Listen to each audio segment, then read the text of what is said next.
우리 가슴에 손을 얹고 이렇게 고백하겠습니다. 하나님은 나를 사랑하십니다. 하나님의 사랑에 나는 위로를 받습니다. 나는 하나님을 절대로 포기하지 않을 것입니다. 그러한 한 주의 삶을 살아가는 여러분 되시길 축복합니다. 여러분, 최근에 유행하는 단어가 있습니다. 최근보단 조금 됐지만 그래도 요즘 굉장히 많이 쓰는 단어이죠. 애견남, 애견녀, 테토남, 테토녀라는 이런 표현입니다.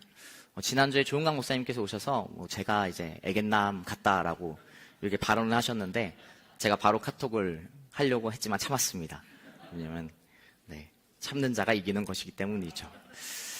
애견남, 애견녀, 테토남, 테토녀, 여성 호르몬인 에스트로토겐, 또 남성 호르몬인 테스토스테론 이런 호르몬을 이제 앞에 붙이면서 이렇게 서로에 대한 이 성격에 대한 어떤 그런 성향에 대해서 이것을 이제 줄임말로 장난삼아 또 표현하는 것을 보게 됩니다. 제가 최근에 한 모임을 갔는데 그곳에도 테토녀가 있었습니다. 그 모임에 약간 벌레가 있는 그런 그 장소였는데 이 어떤 한 자매님께서 이제 벌레를 이렇게 거침없이 이렇게 딱 죽이는 모습을 보면서 이 주변 사람들이 테토녀다, 테토녀다 막 이렇게 얘기했던 그런 모임을 한번 간 적이 있습니다. 그러면서 이제 그 자매님이 난 벌레 무섭지 않다. 벌레 잡는 거 무섭지 않고 벌레뿐만 아니라 난 무서운 게 없다라고 막 이렇게 얘기하는 그런 분이 한 분 계셨어요. 우리가 뭐 이렇게 반장남 삼아 이렇게 표현하면서 재밌게 살아가지만 이런 이 테토남이든 테토녀든 또 애견남이든 애견녀든 굉장히 우리는 삶에서 여러 가지 그 상황 속에 다양한 반응을 보이는 것이 우리의 삶인 것을 보게 되는 것이죠. 그리고 이야기했던 이 모임의 자매님처럼 이 분은 자기가 테토녀라면서 두려운 게 없다라고 이야기하는 것처럼 우리는 각자 또 때로는 두려움을 이겨내는 방법이 있고 또 두려움을 이겨내는 사람들이 있는 것을 보게 됩니다. 그렇게 얘기하지만 우리가 이렇게 또 이야기하지만 각자에게 또 두려움이 다르지만 그럼에도 공통적으로 하나 있는 것은 사람에게는 두려운 것이 하나도 없을 수는 없다라는 것이죠. 어떤 사람이든 무서운 것, 두려운 것이 있는 것을 우리는 발견하게 됩니다. 그래서 성경에서도 하나님께서 또 여호수아에서도 특별히 두려워하지 말라라는 말씀이 계속 나오게 되는 것을 우린 발견하게 되죠. 그러나 오늘 말씀에서 단순히 두려워하지 말라라는 그런 하나님의 말씀을 넘어서 특별히 두려움에 대해서 하나님께서 여호수아와 이스라엘 민족에게 다시 한번 말씀을 선포하시는데 어떠한 두려움에 대해 어떠한 것을 말씀을 해주시는지 오늘 함께 말씀을 통해 알아보도록 하겠습니다. 오늘 말씀을 보기 전에 지난주 먼저 우린 여호수아 9장의 말씀을 떠올리면 좋을 것 같습니다. 가나안 땅 기본 사람들에게 속아서 이 이스라엘과 여호수아는 언약을 맺게 되는 그런 말씀이 있었죠. 이스라엘 실수, 하나님께 묻지 않음으로 말미암아 속아 넘어간 이 여호수아와 이스라엘 실수에 대한 말씀을 보게 됩니다. 그리고 여호수아는 그 실수를 인정하고 하나님께 돌이키고 그리고 하나님 안에서 맺은 약속을 지키기로 결단합니다. 우리 여호수아 9장 26절과 27절 말씀 함께 읽도록 하겠습니다. 같이 읽겠습니다. 여호수아는 그들에게 그대로 했습니다. 손에서 그들을 구했으며 죽이지는 않았습니다. 그날의 여호수아는 기브온 사람들을 온 회중을 위해 또 여호와께서 선택하신 여호와의 제단을 위해 나무를 패고 물을 깃도록 했습니다. 이렇게 해서 그들이 오늘날까지 그렇게 하고 있는 것입니다. 아멘. 여호수아와 이스라엘 사람들은 자신들이 하나님 안에서 맺은 약속을 지킵니다. 물론 기브온 사람들이 속여서 맺은 약속, 기브온 사람들이 속인 것은 정당화될 수 없죠. 그럼에도 불구하고 하나님 안에서 맺은 약속이기 때문에 그것을 그냥 이 기브온 사람들의 탓을 하는 것으로 자신들의 실수를 다른 사람의 잘못으로 돌리는 것이 아니라 여호수아 이스라엘 백성은 그 언약, 하나님께서 이스라엘 백성과 맺은 언약처럼 하나님 안에서 맺은 이스라엘과 기브온 사람들의 언약을 그들이 수행하는 것이죠. 기브온 사람들의 속임이 정당화될 수 없지만 그러나 기브온 사람들은 축복을 누리게 됩니다. 원래는 진멸의 대상이었지만 기브온 사람들은 이스라엘 종의 신분으로 들어가지만 읽었던 말씀처럼 이스라엘 민족 가운데 어떠한 일을 수행하게 됩니까? 여호와의 제단을 위해 나무를 패고 물을 깃는, 물론 조금은 힘든 일이고 고된 일이지만 그럼에도 하나님의 영광 가운데 그들이 함께하는 사람이 된 것이죠. 이후 기브온 지역은 이스라엘의 한 지역으로 자리매김되며 이후에도 기브온 산당, 솔로몬 1촌번제를 드리는 그런 지역이기도 하고 이스라엘 민족 가운데서도 중요한 지리적인 위치로 자리 잡는 것을 보게 되는 것입니다. 기브온 사람들은 하나님을 두려워했고 그리고 두려움 가운데 그들은 하나님 안에 들어가는 어떻게 보면 하나님의 은혜를 누리게 된 선택을 하게 된 것을 보게 됩니다. 지난주 말씀 9장의 말씀과 반대로 기브온 사람들과 오늘 다른 선택을 하는 사람들이 나오게 됩니다. 우리 10장 2절부터 4절까지 말씀 함께 읽도록 하겠습니다. 같이 읽겠습니다. 아도니 세덱은 이 소식에 몹시 놀랐습니다. 아이보다 컸으며 그 성의 사람들은 다 강했기 때문입니다. 그리하여 예루살렘 왕 아도니 세덱은 헤브론 왕 호암과 야르뭇 왕 비람과 라기스 왕 야비아와 에글론 왕 드빌에게 사람을 보내 말했습니다. 기브온이 여호수아와 이스라엘 백성들과 기브온을 칩시다. 아멘. 자, 오늘 말씀에서는 지난주 기브온 사람과 다른 반응을 보이는 사람들이 나오죠. 먼저 예루살렘 왕 아도니 세덱이 나옵니다. 예루살렘이 성경에서 가장 최초로 등장하는 본문입니다. 그는 이스라엘 민족과 이스라엘 민족이 여리고와 아이를 점령한 것을 듣고 그리고 강한 민족이었던 기브온이 이스라엘과 조약을 맺었다라는 소식을 듣고 놀라는 것을 보게 됩니다. 조금 더 직설적으로 개역개정은 이 아도니 세덱이 어떤 반응을 보였는지 이야기해주고 있습니다. 10장 2절 말씀 개역개정을 제가 읽겠습니다. 크게 두려워하였으니 이는 기브온은 왕도와 같은 큰 성임이요 아이보다 크고 그 사람들은 다 강함이라. 아멘. 자, 아도니 세덱이 보인 반응은 무엇이었습니까? 두려움이죠. 그리고 두려움 가운데 그는 선택을 하는 것을 보게 됩니다. 하나님을 적대하는, 이스라엘 민족을 적대시하는 선택을 그가 보인 것이죠.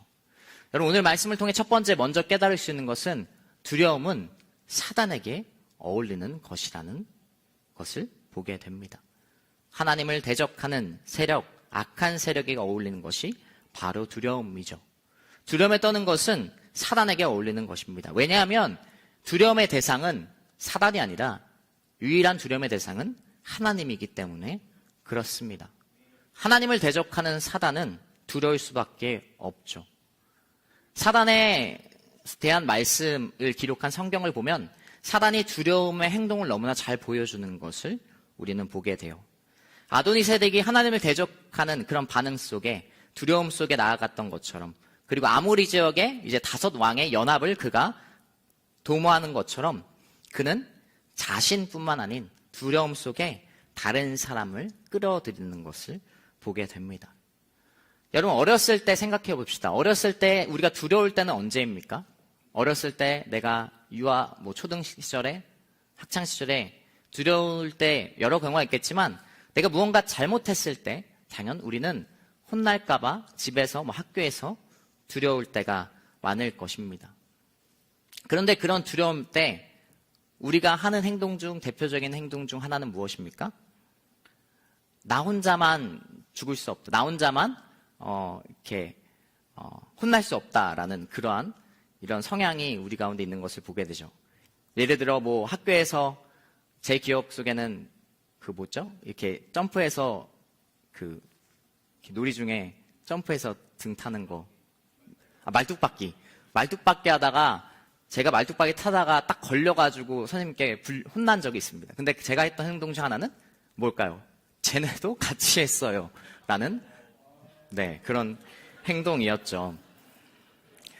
그러니까 두려움 때, 잘못했을 때 우리는 다른 사람을 끌어들여요. 잘못에 대한 그래서 어떤 당위성이나 불가항력을 주장하는 것을 보게 됩니다. 그렇게 끌어들이는 것, 그리고 더 나아가 다른 대상을 또 시험에 들게 하고 유혹하는 그런 사단의 그런 모습을 보면서 우리는 이런 행동들이 두려움에서 나오는 사단의 그런 대표적인 행동인 것을 보게 되죠. 우리 역시 사단이 우리를 끌어들이는 것은 무엇입니까? 나만 죽을 수 없지. 나만 하나님의 그런 심판 가운데 나만 받을 수 없지라는 그러한 성향이 사단의 두려움의 행동 중 대표적인 것이라는 것이죠. 그리고 사단에서 말씀은 기록하길 거짓과 속임수의 압이라고 그럽니다. 동일하게 이것도 두려움의 대표적인 반응이죠. 두려움 속에 혼나기 두려워하기 때문에, 심판을 두려워하기 때문에 거짓과 속임수로 자신을 포장하는 것이 바로 사단의 대표적인 성향인 것을 우리는 깨닫게 되는 것입니다. 마치 산책을 하다가 작은 강아지들이 큰 개를 마주하고 나서도 굉장히 용맹한 것처럼 짖지만 이 강아지, 개 심리하는 분들의 이야기를 들어보면 왜 그렇게 행동하는 거죠? 굉장히 두렵기 때문에 오히려 굉장히 짖고 두려움을 감추려고 하는 행동인 것을 우리는 알고 있습니다.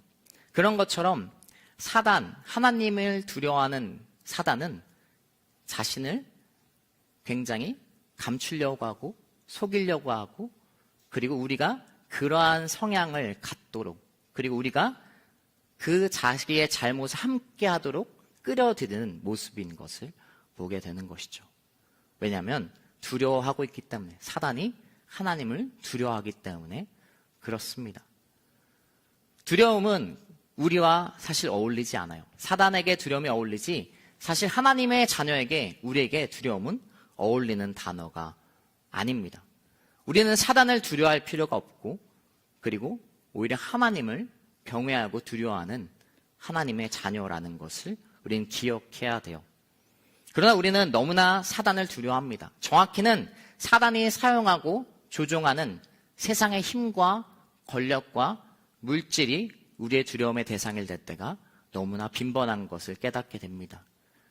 어떤 힘과 물질과 그리고 권력에 우리는 두려워하죠. 나의 앞길, 미래 역시 물론 그것 자체가 사단은 아니지만 그 상황 가운데 그 삶 가운데 사단이 그것을 사용해서 우리에게 두려움을 심어주는 것을 보게 된다라는 것이죠. 그러나 여러분 말씀은 기록합니다. 두려움의 대상은 오직 하나님이다. 우리가 두려워할 것은 사단이 조종하고 사용하는 세상의 가치관과 세상의 어떠한 것이 아닌 우리 역시 하나님의 자녀로 하나님을 두려워하는 여러분 되시길 축복합니다. 아무리 다소당의 연합도 결국 두려움 속에 이루어지는 그런 선택이에요. 그리고 결국 악한 선택을 그들은 하게 되죠. 그들은 하나님을 두려워하는 것이 아닌 이 세상의 힘, 이 전투와 전쟁에 이길 생각만을 가지고 하나님을 대적하는 그들을 보게 되는 것입니다. 이야기했듯이 반대로 기도한 사람들도 당연 두려움 속에 있었지만 그러나 하나님을 두려워함으로 그 가운데 하나님 두려움 속에 그들은 악한 선택을 하는 것이 아닌 하나님 안에서 들어오는 그런 은혜를 누리게 되는 것을 보게 된다라는 것이죠. 여러분 하나님만이 두려움의 대상이라는 것을 기억하며 우리가 세상 속에서도 세상의 힘과 세상의 어떤 가치관을 두려워하지 않는 여러분 되시길 축복합니다. 우리 옆 사람에게 축복하겠습니다. 하나님만이 두려움의 대상입니다. 한 번 더 축복할 때 그래서 두려움은 나와 어울리지 않습니다. 너와 어울리지 않습니다. 축복하겠습니다. 두려움은 너와 어울리지 않습니다. 아멘. 그러한 세상 속에서도 하나님의 자녀로 두려움을 이겨내는 여러분 되시길 축복합니다. 그러나 우리의 실상은 얘기했듯이 어때요? 여전히 두려움을 느끼죠. 그럼 우리는 어떻게 두려움을 내려놓을 수 있을까? 어떻게 해야 우리는 두려움 속에 자유로울 수 있을까? 우리 6절부터 8절까지 말씀 함께 읽겠습니다. 같이 읽겠습니다. 기본 사람들은 길갈 진영에 있는 여호수아에게 사람을 보내 말하기를 구원하고 도와주십시오. 산지에 거하는 아모리 사람의 모든 왕들이 우리를 치기 위해 모여 있습니다. 그러자 여호수아가 모든 군사들과 여호와께서 여호수아에게 말씀하셨습니다.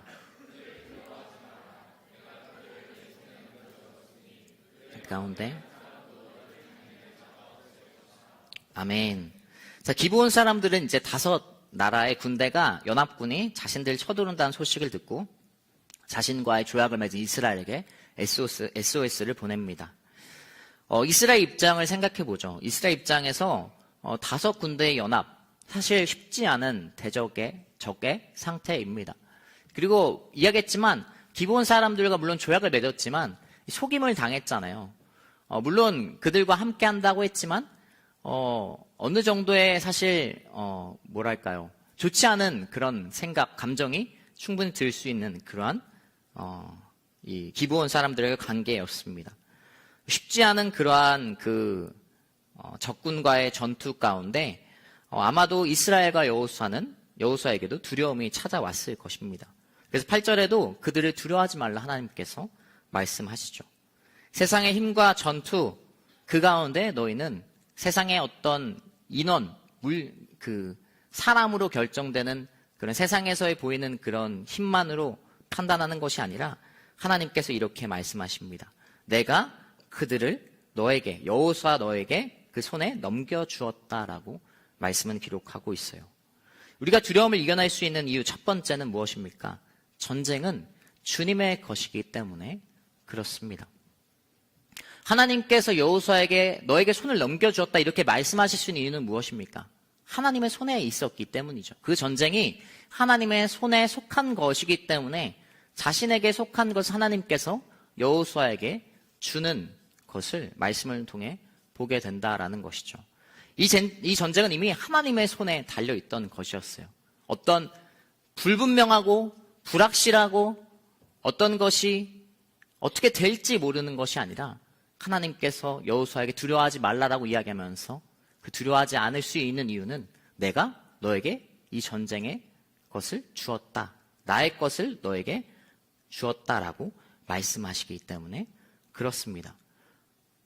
결국 이것은 어떠한 얘기입니까? 승패는 이미 결정되어 있다라는 거예요.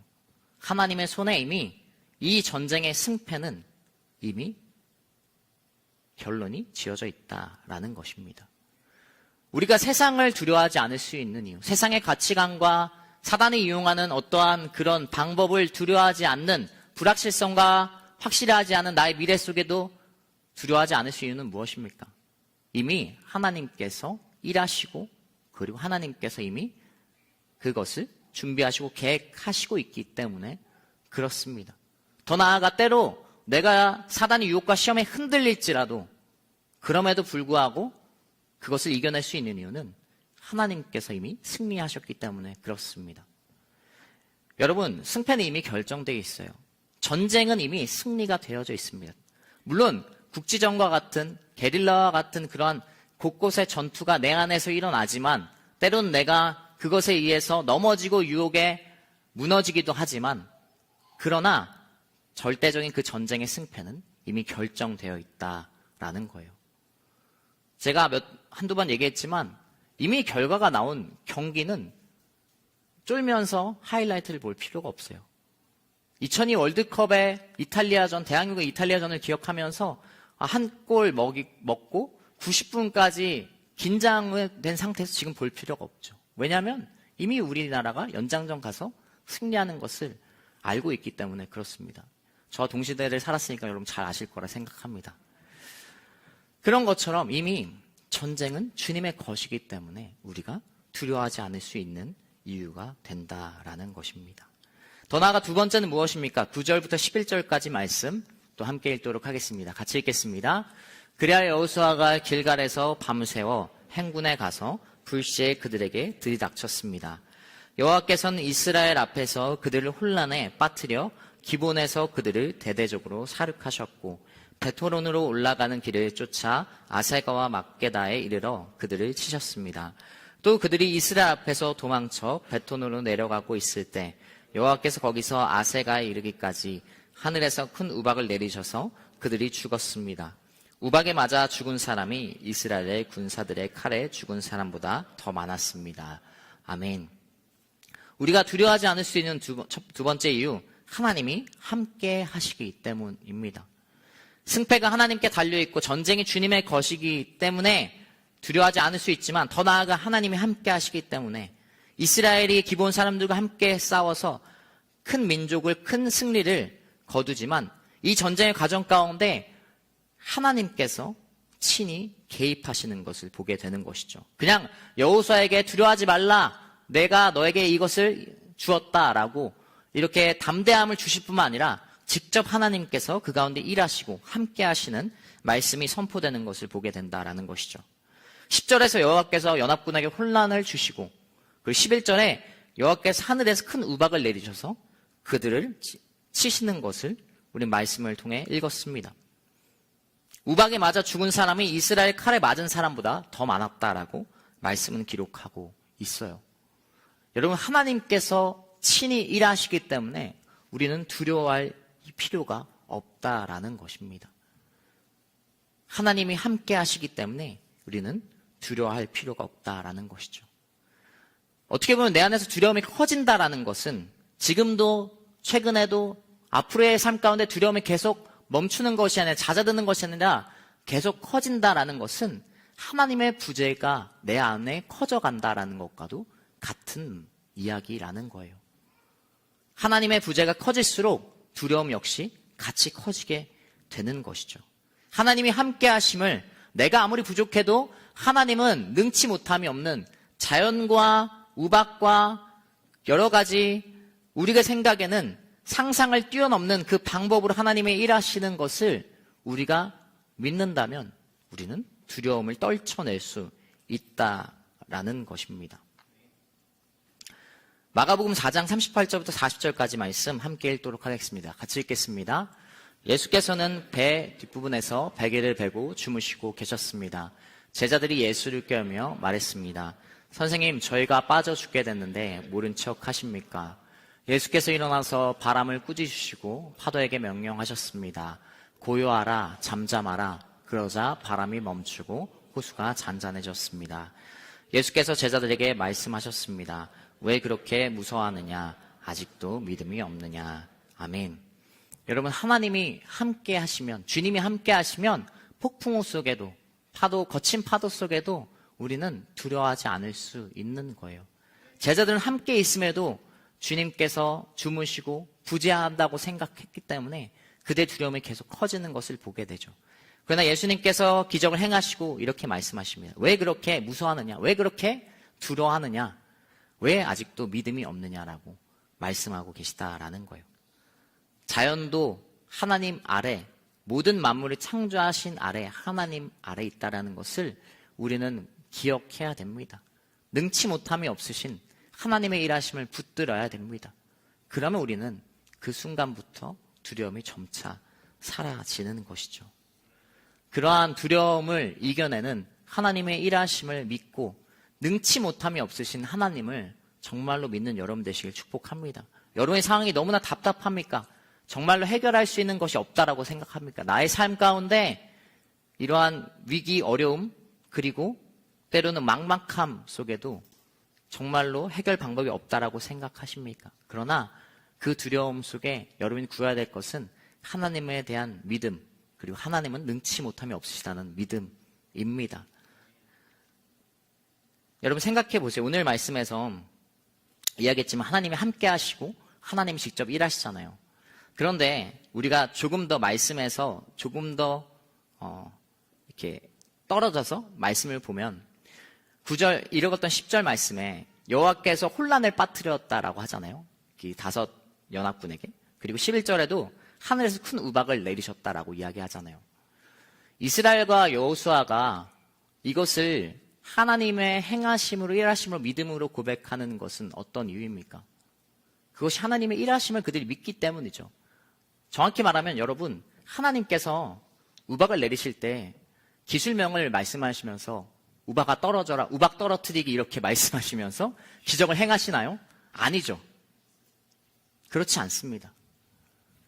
그냥 그렇게 기술명이 나오지 않고 우박에 떨어지는 거예요. 하나님의 일하심을 그들은 믿은 것이죠. 하나님의 음성이 직접적으로 들리는 말씀입니까, 지금? 앞에서는 물론 여호수아에게 말씀하시죠. 그러니까 직접 막 어떤 말씀이 들리지 않지만 그들은 하나님의 일하심을 믿는 자들이었어요. 두려움에 대해서 우리가 생각할 때 절대로 빠질 수 없는 것, 떨어뜨릴 수 없는 것이 바로 믿음입니다. 믿음이 없기 때문에 이야기시 예수님께서 아직도의 믿음이 없느냐라고 말씀하시는 것은 이유가 있는 거예요. 하나님 향한 믿음, 전능하신 능치 못함이 없으신 하나님을 믿는 믿음 가운데 두려움이 사라진다라는 것이죠. 여러분 가운데 그러한 믿음, 하나님이 함께 하신다, 하나님이 능치 못함이 없으시다, 자연 모든 만물을 통해서도 하나님은 역사하신다라는 믿음이 여러분 가운데 있기를 축복합니다. 우리 옆 사람 한번 축복하겠습니다. 하나님은 능치 못함이 없으십니다. 아멘. 세 번째로 말씀은 이렇게 기록합니다. 두려움이 우리를 지배하지 못하고 우리가 두려움을 이겨낼 수 있는 이유는 요한일서 4장 18절에 기록되어 있습니다. 함께 같이 읽겠습니다. 사랑에는 두려움이 없습니다. 온전한 사랑은 두려움을 내쫓습니다. 두려움은 징벌과 관련이 있기 때문입니다. 두려워하는 사람은 아직 사랑 안에서 온전케 되지 못한 사람입니다. 아멘. 세 번째, 두려움을 우리가 이겨낼 수 있는 이유, 두려움을 우리가 없게 만들고 믿음으로 나아갈 수 있는 이유는 온전한 사랑이 두려움을 내쫓기 때문입니다. 여러분, 하나님께서 왜 전능하시고 능치 못함이 없으시고 그리고 하나님께서 그 손을 여호수아에게 주시고 우리에게 그것을 베푸실까요? 우리가 읽었던 하나님은 온전한 사랑을 하나님의 자녀에게 베푸시기 때문에 그래요. 능치 못함이 없으신 하나님이 왜 그렇게 행하실까? 그 이유가 우리가 읽었던 세 번째의 이유가 되는 것이죠. 하나님께서 온전한 사랑을 하나님의 자녀에게 베푸시기 때문에, 그리고 우리 역시 그 하나님의 온전한 사랑으로 말미암아 두려움을 내쫓을 수 있는 하나님의 자녀라는 거예요. 두려워하는 사람은 아직 사랑 안에서 온전케 되지 못한 사람입니다라는 말씀이 우리를 정말로 우리에게 말씀하고 있는 것이죠. 하나님 안에서 온전한 사랑으로 말미암아 여러분 두려움을 내쫓으길 축복합니다.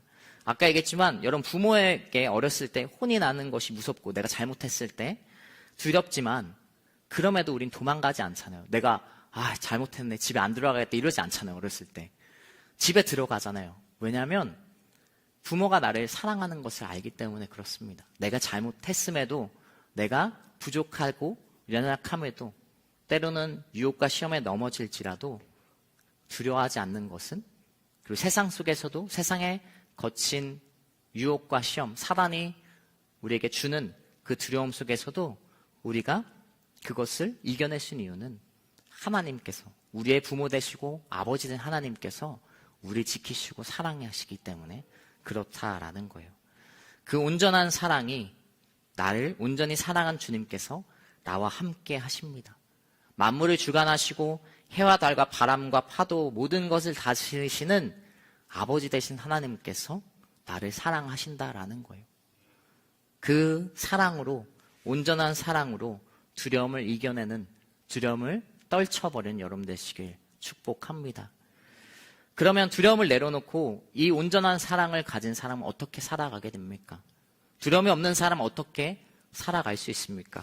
12절부터 14절까지 말씀 함께 읽겠습니다. 같이 읽겠습니다.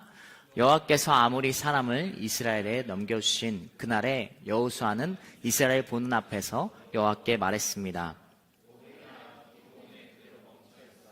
오 다나 아얄론 골짜기에 그대로 멈춰 있어라. 그러자 백성이 적들에게 원수를 갚을 때까지 해는 멈춰 있었고 달도 멈춰 섰습니다. 야살의 책에 기록된 대로 그렇게 여호와께서 사람의 말을 들어주신 날은 여호와께서 이스라엘 편에서 싸우셨기 때문입니다. 아멘. 두려움에서 믿음으로 살아가는 온전한 사랑을 가지고 아버지 되신 하나님을 온전히 믿는, 두려움을 떨쳐버린 사람, 그리고 오늘 찬양의 가사도 있겠지만 두려움 없는 믿음으로 나아가는 사람은 담대할 수밖에 없는 거예요. 세상의 거친 파도와 풍랑 속에서도 선포할 수 있는 것이죠. 여호수아가 하나님의 일하심, 하나님이 이미 우박을 통해서 이미 상상을 뛰어넘는 방법을 일하시고 계시잖아요. 그것을 본 사람만이 해야 멈춰라, 달아 멈춰라 라고 이야기하는 것이죠. 하나님의 일하심을 그가 알고 있기 때문에 그냥 막연하게 무작정하게 그냥 아무렇지 않게 선포하는 것이 아니라 하나님의 일하심을 확실히 알고 능치 못함이 없음을 알고 있기 때문에 믿음으로 선포하는 거예요. 그러니까 하나님의 일하심을 그가 같이 계속 경험하게 되는 것입니다. 여러분, 하나님의 일하심을 믿고 살아가는 사람은 거침없이 담대함으로 살아갑니다. 더 이상 여러분 믿음 없이 그리고 두려움 속에 사단의 그런 세상의 공격과 유혹 속에 더 이상 두려워하지 않는 여러분 되시길 축복합니다. 선포하세요. 하나님이 이미 일하시고 계시잖아요. 보이지 않아도 일하시고 계시고 여러분의 삶을 조금만 돌이켜보면 하나님의 일하심을 어떻게 지금까지 나를 인도하셨는지 너무나 쉽게 깨달을 수 있습니다. 그것을 깨닫고 선포하는 거예요. 나의 인생이 하나님의 길을 따라갈 것이다. 나의 앞길이 하나님의 길로 걸어갈 것이다. 내 앞길이 절망과 무너짐과 안 좋은 일이 지속되는 것이 아니라 하나님께서 반드시 사랑하는 자녀 나에게 일하실 것이다 라고 선포하는 것입니다. 두려움에서 믿음으로 하나님의 일하심을 그리고 하나님의 온전한 사랑으로 나아갈 수 있는 여러분 되시길 축복합니다. 두려움이 없는 사람은 어떤 사람입니까? 초반에 얘기했던 테스트로테겐이 많이 나오는 사람이 아니라 하나님을 온전히 믿는 사람, 하나님의 온전한 사랑을 믿는 사람이 두려움 없이 세상의 유혹과 시험, 그것 가운데에도 멈춰라라고 이야기하는 것이죠. 오늘 제목이 세상을 멈춰라 하지만 정확히는 세상의 유혹과 시험을 멈추게 할 수 있는 사람입니다. 그로 인한 두려움이 나에게 더 이상 찾아오지 않으니까 세상의 어떤 가치관, 세상의 유혹과 시험이 그리스도인 안에서 하나님의 온전한 사랑과 전능하신 하나님과 이 모든 주권이 하나님의 것이라는 그 믿음의 선포 가운데 세상아 멈춰라라고 세상의 거친 파도와 유혹이 멈춰라라고 선포할 수 있는 여러분 되시길 축복합니다. 히브리서 11장 33절 34절 말씀 마지막으로 읽고 함께 찬양하겠습니다. 같이 읽겠습니다. 그들은 믿음으로 나라들을 정복하기도 하고 의를 행하기도 하고 약속들을 받기도 하고 사자들의 입을 막기도 하고 불의 능력을 꺾기도 하고 칼날을 피하기도 하고 연약한 데서 강하기도 하고 전쟁에서 용맹한 사람들이 되기도 하고 이방 군대를 물리치기도 했습니다. 아멘. 여러분 그러한 삶을 살고 싶지 않으세요? 세상 가운데에도 담대함으로 두려움 없는 믿음으로 하나님의 자녀로 그런 삶을 살아가고 싶지 않으십니까? 오늘 말씀에서 이야기하는 것처럼 그 온전한 사랑과 하나님을 붙들기 축복합니다. 두려움을 벗어버리고 주님 가운데 믿음으로 나아가길 소망합니다. 함께 자리에 나서 찬양하면서 주님께 나아가도록 하겠습니다.